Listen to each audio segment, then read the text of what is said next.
Hey, what's up YouTube fam? Brandon Weaver here once again, and today we're talking about boosting your credit score with our dispute letters by adding case law into them and a whole bunch of emails we're about to go through. We're gonna be talking about notarization of your letters and why it's important to do so, and do you send the copy or do you send the original notarization, or what is best for you, okay? We're talking about collection agencies, we're talking about AU, trade lines, all sorts of stuff, business credit. You wanna stay right here, you wanna hit that subscribe button. If you just came across this video, hit that subscribe button because we're taking care of all your credit repair needs, all your business credit needs right here on this channel. So become part of the subscribe tribe, hit the subscribe button and the bell for notifications for the next time I go live. All right, so let's get right into it. I got a question from Ms. Banks. It says, hello Brandon Weaver and team.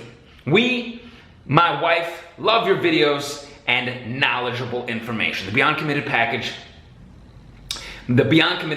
is outstanding. I appreciate it. I wanted to ask you, is it a good idea to add case law on the dispute letters when disputing with them collectors, all right?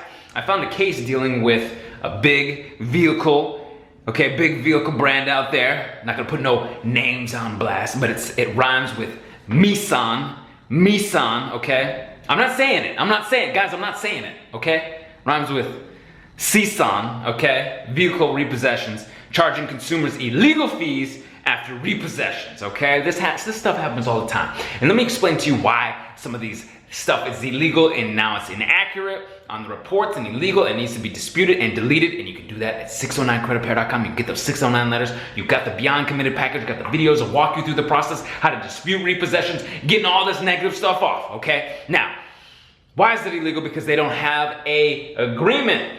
Okay, so in a contract or agreement, it will say, hey, you know what? If you miss a payment, we're gonna add on some fees. You all know that happens. Non-sufficient fund fees for banks, okay? Overdraft fees, all sorts of fees. But if they don't have it in writing, they can't charge it. Now, there are certain stipulations that certain industries have to abide by when adding fees and late payments and interest and all that. So that depends on federal and state laws, okay? Fair Credit Billing Act laws, okay, Fair Credit Reporting Act laws. There's got so much that they've got to make sure that they're doing properly, especially during the repossession. You've seen my videos on repossessions, okay? They've got to have all their ducks in a row to be able to report it properly on your report, the deficiency notice, the notice that you could come and get it and purchase it back, the notice that the repossession it, they didn't repo it on private property. That's just a few things that I'm saying off the top of my head. Now, should I add case law? There are some people out there that think that you shouldn't have such a technical dispute letter, right? You shouldn't have all this case law and all these laws on there and all this, and they'll be quoting that and just make it a conversational. Hey, I noticed a few things on my report. I had heard that maybe this law has been violated. Can you take a look at it? Personally, my belief is that's not the way to go. And this is just my opinion, but I think we've gotten great results at theawesomelifegroup.com, all right? The Awesome Life Group LLC, if you want us to do it, we can do it for you. We got the letters. We'll find those violations for you. We'll get this knocked out, or of course you can do it and you can email support with me. So, why do I think you should add case law? Yes, I say yes to this. Yes, add the case law. Why do I think you should add case law? Why do I think you should add more information about laws that you know? Because it's going to show them that you're going to continue to fight per your rights, and you're going to continue to dig up more rights, and you're going to continue to dig up case law like this. Now, if they're putting illegal fees after repossessions and you feel like it applies to your situation in your case, yes, add it. If they're adding illegal fees and things of this nature and they can't prove it, hey, this stuff needs to be deleted. Okay, it needs to be deleted because you guys are breaking federal, state laws, Fair Credit Reporting Act, and so forth and so on, and all that stuff. Because y'all know what's up. I don't want to bore y'all to death, all right? Try and keep it light, but we're getting it done. We have fun, but we get it done, all right? Put in the comments below that we have fun, but we get it done, all right? Appreciate you. If this video is helping you out and you like it so far, give me a thumbs up. I really appreciate it. Smash that thumbs up button. So, yes, and it tells them you're gonna be a thorn in their side. You're gonna be a pain in the butt. You're gonna keep fighting, and you're gonna keep fighting the violations. You're gonna figure it out. So they don't wanna deal with you. They wanna deal with somebody who's writing a little letter who's like, I had heard that maybe this was a violation or this, or I don't know, maybe could you take a look? You see the difference? You see the difference in the letter? Now, our letters at 609creditrepair.com are strong. They've already got all the stuff you need in them, okay? So you don't need to be going and writing one of these letters, these handwritten little letters that say, oh, well, you know, my rights are violated. No, we got professional templates, so don't play no games, okay?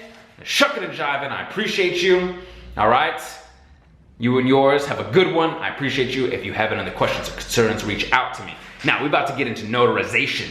I see a lot of emails coming in. I don't want to say a lot of emails about it. I will get a few fair amount of emails coming in about this information about notarization. People are trying to save a buck. I understand.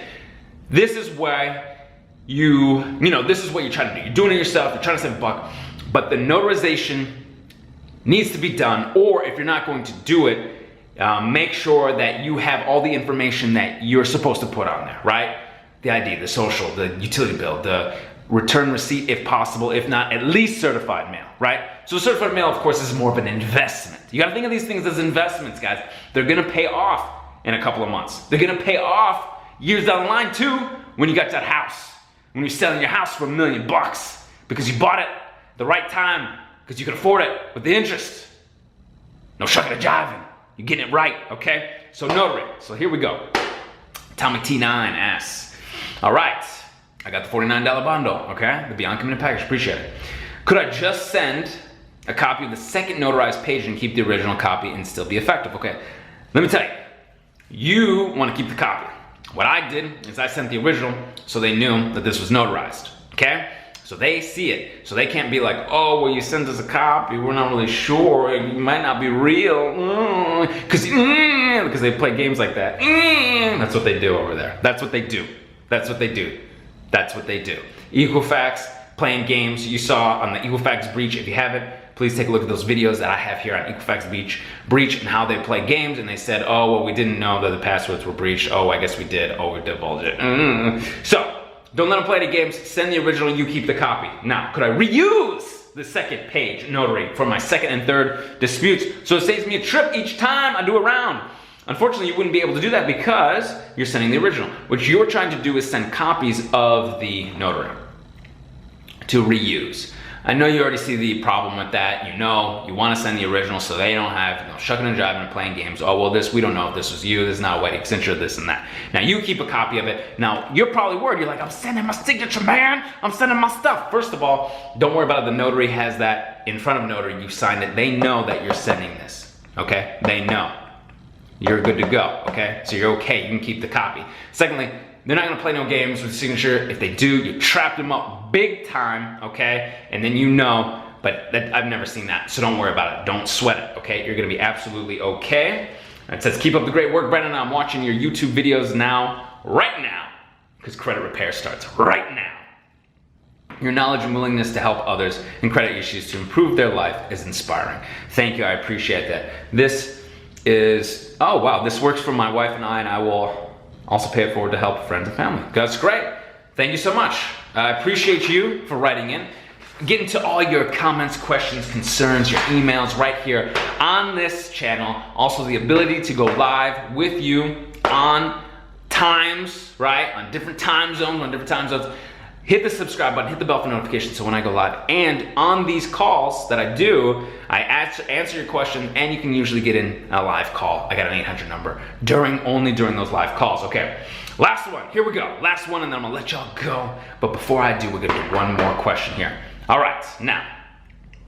Oh, this is it. Okay, so pay for delete, guys. Okay, this was an interaction between me and an individual who was talking about pay for delete, wanted to know when to do it and this and that. Okay, now they want to know, do I send a letter to the original creditor or the collector agency, or just one of them for pay for delete? All right, so pay for delete is interesting. Usually don't have to go that route. 99% of what I had deleted, removed, updated as positive, all was done through disputes. Collection validation letters, 609 dispute letters, goodwill letters, late payment dispute letters, phone calls for goodwills. However, this 1%, I had an account that went to a collection. It was a Firestone store credit card. I was in college, I was having a really tough time. You all know my story. Two knee surgeries, hip surgery, sick, couldn't work, wanted to work, couldn't work. but I had to get to and from school and the Army Reserve. So I was in a position where public transit wasn't the best. I was out in the Southwest at that time, so I needed a vehicle. Firestone needed some brake work, had to get brakes done on the car. The store card was like $500 at the time. I went to collections. It was on there. They basically left me alone. I mean, they had stopped at this point. I would get a call every once in a while, but they weren't like dragging me to court or nothing like that. But this is what was going on. I was trying to clean up my credit, and I saw there was a collector. And I did not contact this collector. I sent out the validation letters, and I sent a letter directly to Firestone. Back in the day, it would have been a section 623, asking their legal department if they had any contracts or anything, right? But I just sent them a letter. It was very similar to a validation letter, and they sent me back a lot of supporting documentation that made me feel as if this was going to be a thorn in my side, right? We talked about being a thorn in their side. I was like, you know what? At this point in my life, I've got a job. I'm not all broken up, okay? I can scrape together the $500. So what I did was I called them and I said, and I didn't deal with the collector. Very interesting, right? Very interesting. I called them up, I said, look, and they're supposed to say, well, you know, the collector's got it now, you're supposed to talk to them. But no, they were like, look, yes, we can do it for you. They literally said that, yeah, we can do it. And they didn't really want to, but they'll do it. So I said, look, you've already been paid. You sold it to the collector. I told them, and this is what I told them. I said, you sold it to the collector. You already made some money on it. And I'm gonna pay you, and now you're gonna make even more money on it. Can you delete it? They're like, yeah. And I got it in writing. I was like, can you send it fax? Where I was working, they faxed it in. As soon as they faxed, I made the payment, and it was off my report within a couple of days, a couple of business days. And the collection agency went away too, okay? So, you're gonna have to do a little work and a little digging, but I think you might wanna start with the original creditor. What they will most likely do, okay, if it's on your report, the original creditor is on your report, this is what you can do. And this is what I think why you may not need pay for delete. Okay, I'm just telling you my story about pay for delete and what I had to do on one little silly account because I didn't want to have to run around and all that stuff, and I was okay. But you may not have to pay for delete. Don't start thinking y'all have to do this pay for delete. You can dispute at 609creditrepair.com. You can get all those dispute letters. 99.9% of the stuff that you dispute that's inaccurate, unverifiable, whatever, outdated, you won't need to do a pay for delete. But since you don't need it, what you do is you can send in a 623 letter right into the creditor, like I did, okay? Something to ask them to verify on their end that they have all the signatory needs and all the documents and on and so forth and so on, their legal department. Or you can even call them and ask. They usually will say, we don't have anything anymore. See the beauty of this? They usually will go ahead and trap themselves up and say, we don't got nothing anymore, go to the collector. So if you can't verify it on my credit report because you don't have anything anymore, well, I'm gonna dispute that. So either get it in writing that they don't have anything anymore by sending in the 623 method letter, okay, section 623 letter, or call them and write it down and make sure, or record it if you're allowed to. Okay, if you're allowed to, you have to let them know that you're recording. That way you can use that if you need to go forward with the CFPB or the Attorney General's office and let them know, hey, they don't have nothing and it's not supposed to be on my report anymore. Now, when you turn around and go to the collector, send the validation letter, if they don't have nothing, you don't need to do this pay for delete, right? But if you do need to or whatever, yeah, you would probably go to the collector if the creditor is not gonna take it. Now, if the creditor will take it, boom, they'll take it off there, it'll go off of the collections, okay? Same thing, vice versa, all right? Okay, so, in my opinion, y'all don't really need it, but if you do, you got strategies. I'm giving strategies, I'm getting education. It's up to you if you wanna take the knowledge and how you're gonna apply it. Section 623 method is very effective and it usually stitches them up because they will tell you, and I get emails all the time, we don't have anything anymore, go to the collector. You don't have anything anymore, how are you verifying it? That's where it is. Section 623, section 609, creditrepair.com, got all those letters for you. You can send your 609 letters in. We got those section 611 letters, man, we got section 1681, all right? We got inquiry dispute letters, son. We got all those permissible purpose letters, section 604, all right? Section 1, section 4, we got so many secrets, man, I don't want to give them all away, all right? Only for the subscribe tribe, for the people that go live, all right? Stay tuned to this channel because I'm giving all this stuff away for free. And hey, thumbs up, like, subscribe, comment, share, and I will see you on the other side. Take care.